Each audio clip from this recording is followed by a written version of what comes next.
안녕하세요. 이번 영상에서는 챗GPT를 사용해서 앱스트랙트를 작성하는 방법에 대해서 알아보도록 하겠습니다. 작성은 늘 급하게 할 때가 많습니다. 특히 학회 초록 내야 되는데 초록 마감이 알고 보니 오늘 밤이다. 막 이런 경우 많고, 그래서 빨리 작성해서 내야 되는 경우가 많은데, 이럴 때 챗GPT를 이용해서 조금 시간을 줄여보는 방법을 한번 보도록 하겠습니다.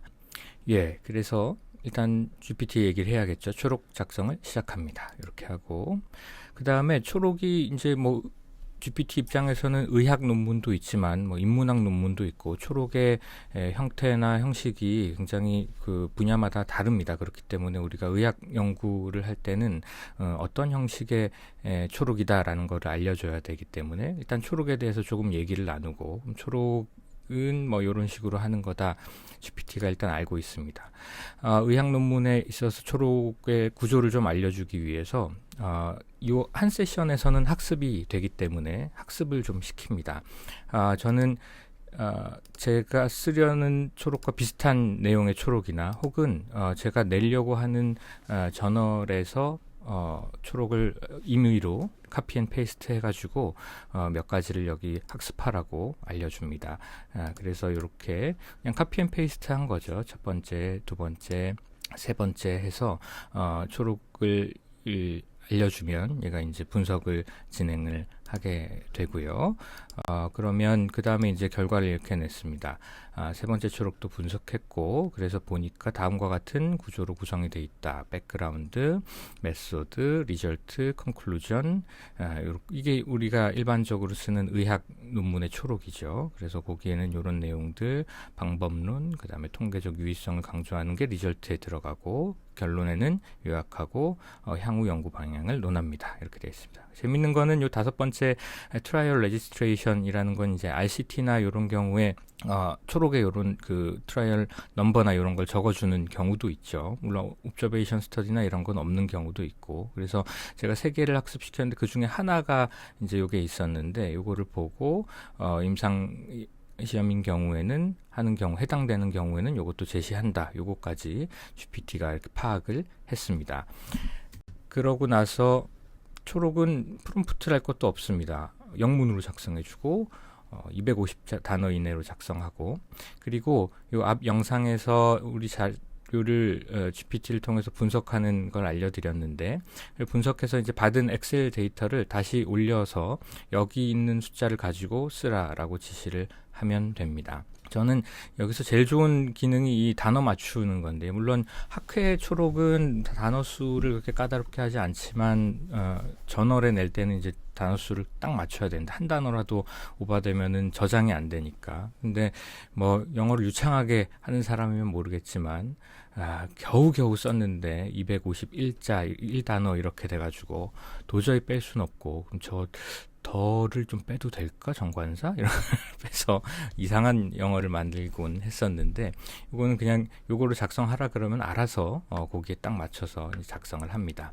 물론 이렇게 해놓고 작성해 그런다고 초록이 나오는 건 아니고, 초록의 내용을 써줘야겠죠. 초록의 내용을 써줘야 되는데, 요거는 이제 본인이 연구를 하면서 늘 생각했던 내용을 그냥 주절주절 쓰면 됩니다. 백그라운드에는 뭐 요런 게 예후에 영향이 있는데 장기간 예후는 잘 알려져 있지 않았다. 요게 자기가 연구를 하게 된 백그라운드겠죠. 메소드는 뭐 어떤 데이터를 사용했고, 엔드포인트는 뭐다. 그다음에 리절트는 요런 몇 가지 이제 중요한 숫자들은 넣어주고, 그 다음에 업로드한 파일에서 중요한 내용을 정리해서 기술을 하라고 하고, 역시 마찬가지로 앞에서 분석했던 내용의 숫자들은 좀 써주면은 더 잘 정리해서 해줍니다. 그래서 결과가 이 시험군이 메이스 발생이 높았다는 걸 기술해라. 그리고 결론을 정리해서 한 줄로 이렇게 하고 실행을 해보겠습니다. 그러면 업로드한 파일을 자기가 읽어서 이런 게 중요하구나 하고 쭉 작성을 해서 쭉 나오게 됩니다. 초록이 일단은 써졌고요. 그 다음에 제목을 써야죠. 제목을 써야 되고, 제목을 이제 추천해 달라고 그러면 추천 몇 가지 이제 예시를 들어줍니다. 여기서 제일 중요한 거는 요 형용사입니다. 제목을 추천을 하는데 어떤 제목을 추천할 건지 요 형용사를 넣어줘야 되는데 여러 가지 무슨 팬시한 느낌의 제목, 사이언티픽한 제목, 여러 가지 제가 해봤는데 제일 그래도 쓸만한 거는 이 고전적인 느낌, 그러니까 클래식한 느낌의 제목을 추천해 달라고 하는 게 그래도 좀 어디서 많이 봤던 그런 평범한 제목을 주는 것 같습니다. 물론 아주 특이한 제목을 원하면 다른 형용사를 쓸 수도 있지만 그러면 PI 선생님이 싫어하실 겁니다. 아무튼 그래서 이렇게 이제 보고 내 연구에 적합한 거를 하나 골라서 조금 수정을 할 수도 있고 그렇게 하면 좋을 것 같습니다. 그래서 앞에서 써준 초록하고 제목이 이렇게 됩니다. 그리고 제목은 The Longitudinal Effect of High Platelet Reactivity on Cardiovascular Outcome in East Asian Undergoing PCI. 그래서 평이한 제목인 것 같고요. 초록을 이렇게 작성을 했고 그래서 앞에서 얘기한 그런 제가 얘기했던 내용들 그런 걸 잘 정리를 했습니다. 그리고 결과 부분에서도 제가 써줬던 몇 가지 숫자들 그 다음에 업로드한 테이블 데이터에서 이런 것들은 차이가 있다. 올 p-value 0.01 이하다. 이런 것도 해주고 플레이틀 카운트는 차이가 없다. 이런 것도 좀 정리를 해주고 물론 이게 실제로 이 초록에서 필요한 문장인지 아닌지는 본인이 판단해야겠지만 어쨌든 이렇게 정리를 해주고 또 key finding 이런 거 아까 숫자를 넣어줬던 것도 잘 문장으로 만들어서 이렇게 정리를 해줍니다. 결론도 이렇게 잘 내리고요.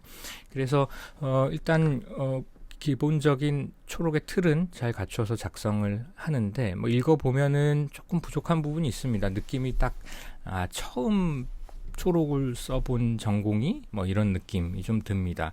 그래서 요 자체 영어는 유창한 영어를 쓰지만 우리가 의학 논문에 사용하는 표현들 그런 단어들이 아닌 경우도 종종 있고 그래서 보다 보면 어색한 게 그냥 제가 영어를 못해서 어색한 건지 원래 어색한 건지 모르겠지만 그런 경우도 좀 있는데 그래서 요런 틀을 갖추고 여기서 이제 본인이 중요하다고 생각하는 내용들 추가하고 어색한 부분 고치고 이러면 초록 작성을 하는데 시간을 훨씬 단축할 수 있을 것 같습니다. 감사합니다.